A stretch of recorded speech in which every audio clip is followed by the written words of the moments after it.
আছো তোমরা? ভালো আছো আশা করছি। ভালো থেকো, সুস্থ থেকো, এটাই সবাইকে বলি। আমিও ভালো আছি। তো সকালবেলা তো দেখো চা টা করে, বৃষ্টি এদিকে প্রচণ্ড, চা বানিয়ে ওদেরকে দিয়ে দিলাম, মা বাবা ওদেরকে। আর আমি এখনও খাইনি। আর এদিকে আমি ভাত বসিয়ে দিয়েছি, তোমার দাদাভাই কাজে চলে যাবে, তো ভাত বসালাম। আর এদিকে আজকে নতুন একটা রেসিপি আবার তোমাদের সঙ্গে শেয়ার করছি। সর্ষে ফোড়ন দিয়ে দিলাম কড়াইয়ের মধ্যে, টক রান্না করব। সর্ষে ফোড়ন দিয়ে দিয়েছি, আর এখন একটু ঝোল দিয়ে দিব। এটাকে আমরা মাছের ডিম দিয়ে পাতলা টক রান্না করব। তো বেশ বেশ আদা কড়াই দিয়ে দিয়েছি। এটার মধ্যে জলপাই শুকনা আছে, আমাদের জলপাই শুকনা করে রাখা হয় প্রত্যেক বছরেই টক খাওয়ার জন্য। তো এখন লবণ আর হলুদ দিয়ে দিব।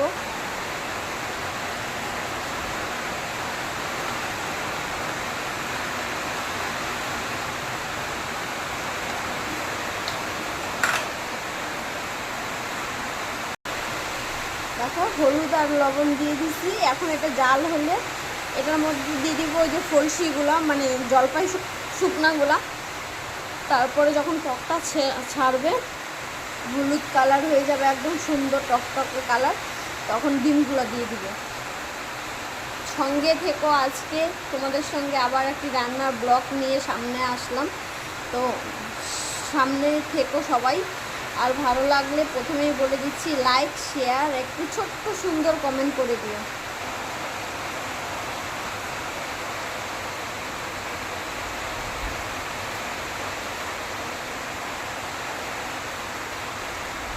মাছের ডিমটাকে হলুদ লবণ দিয়ে একটু মাখায় রাখতেছি।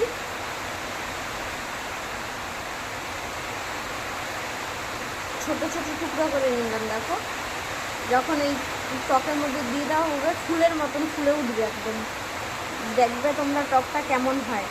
আর তোমরা কোথা থেকে ভিডিওটা দেখছো একটু কমেন্ট করে অবশ্যই জানাবে। আর তোমরা কে কে বাড়িতে এইভাবে টক রান্না করে খাও জানাবে অবশ্যই। তাহলে দেখো এই যে জলপাই শুকনাগুলো দেখতে পাচ্ছি, এগুলো আমরা জলপাইগুলোকে শুকায় রাখছি প্রত্যেক বছরে, কৌটাতে ভরে রেখে দিই বছরে টক খাওয়ার জন্য। ছোটো মাছ দিয়ে করি, মাছের ডিম দিয়ে করি। হ্যাঁ, এই টকগুলো যাদের নাই তারা আম, তারপরে কামেঙ্গা, চালটা ও সব দিয়েও টক রান্না করতে পারে। ওই টকগুলো আরও বেশি টেস্ট হয়, কাঁচা টক। আর এটাও খুবই কালারটা সুন্দর আসবে, দেখবে। আমি দিয়ে দিব এখনই। আর এদিকে গ্যাস নিভে গেছে, আমি তো দেখিয়ে নিই। দেখো এখন টকের কালারটা কেমন লাল, একদম মনে হয় যে হলুদের জল। যখন টকটা দিয়ে দিব তারপরে দেখবে টকের কালারটা কি সুন্দর আসে। দিয়ে দিলাম। 10 মিনিট পরে তোমাদেরকে টকটা আবার দেখাবো। হ্যাঁ, চলে যাই। দেখো বৃষ্টি মনে হয় আজকে আর থামবে না, আরও জোরে বৃষ্টি পড়ছে। একদম চারপাশ লোকজন নেই, সবাই ঘরে। আজকে তো মনে হচ্ছে না যে বিছানার থেকে উঠি কিছু কাজ করি, তাও উঠতে হবে, রান্না করতে হবে। আর ওই যে আমাদের গাছের আমগুলো দেখো,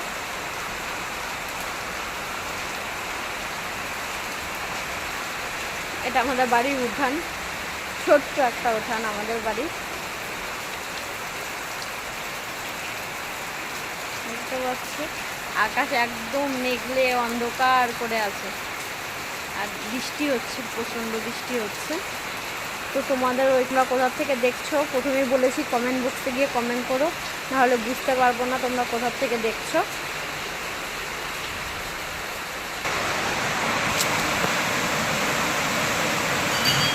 গোপালের কাল মিস্ত্রি, এটা আমার ছেলের জন্য ভিজায় রাখতে হয় জলে।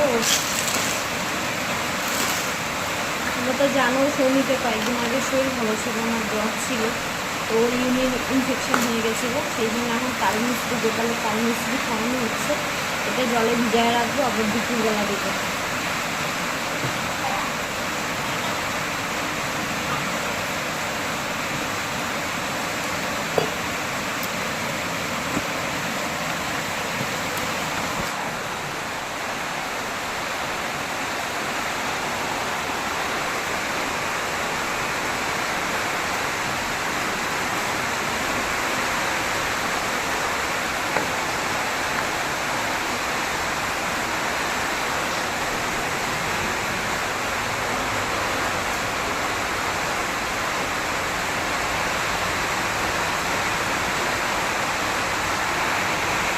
এদিকে ভাতেরও উতলান এসে গেছে।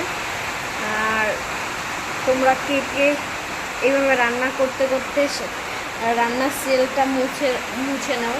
আমার তো রান্না করতে করতে সেলটা মুছে নিতে আমার বেশি ভালো লাগে, ভেজা ভেজা চ্যাপচ্যাপা থাকলে ভালো লাগে না। আমি একটু রান্না করব, আবার একটু মুছবো, আবার একটু রান্না করব, আবার একটু মুছামুছি করবো, করে এইভাবেই আমি রান্না করি। তোমরাও কি করো এইভাবে কেউ বাড়িতে রান্না, যে সেলটাকে মুছছি আবার রান্না করছি?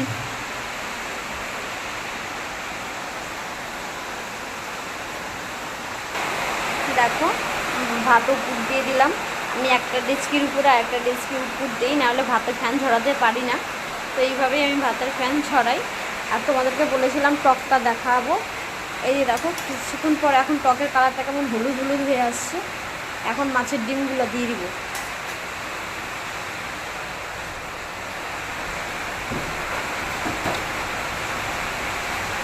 এই যে দেখো ডিমগুলো দিয়ে দিচ্ছি।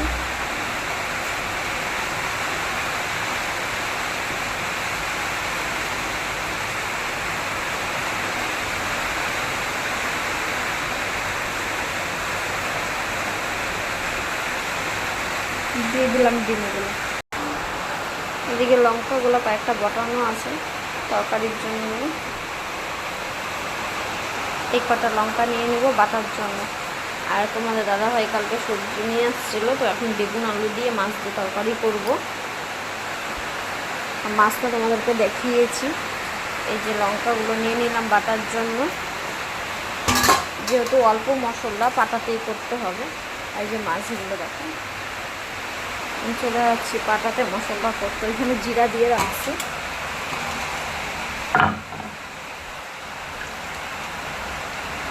আর তোমাদের দাদা ভাইয়ের তরকারিতে তো লঙ্কা দেওয়া হবে না, এখান থেকে অল্প জিরে খালি বাটা দেবে আর 2টা লঙ্কা ছিটে তোমার দাদা ভাইয়ের তরকারি করবো। আর আমাদের জন্য এই লঙ্কাগুলো বাটবো তরকারিতে।